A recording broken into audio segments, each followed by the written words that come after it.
All right, so there's been a lot of talk about progression and regression and how it's not just exercise, but we're talking bigger picture. There's also been some conversation recently around the idea of this sort of health to performance continuum and the fact that maybe these human performance assets, or really these H2F assets, should be focused a little bit more on the health side for some units. So I'm going to dive just a little bit deeper into that, grabbing a concept that we actually share within a portion of our certification. So if you think about that health to performance continuum,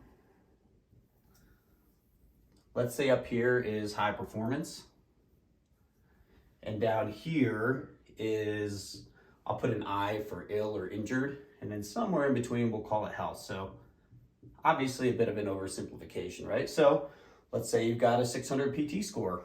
Boom, you're high performing, right? Let's say you're on some sort of profile, almost hate to say that word, maybe you're down here.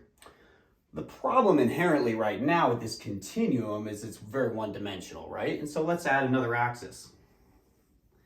Because I think a lot of us can agree that we could be very high performing, say, physically. So let's say that this axis is for our body. What about our mind? So maybe you got that 600 PT score, but you're also depressed and not sleeping. And so if we were to plot that on this axis, right, maybe we land somewhere around here, which shows a little bit of a cause for concern.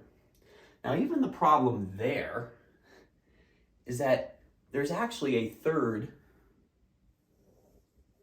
dimension that extends off of this. Because if we're being honest with ourselves, we don't really live just one life. So with that PT test scenario, maybe that's specific to your physicality at work, your mentality around work. But what about this graph, which maybe is who you are with your family? What about this graph, which is maybe who you are financially?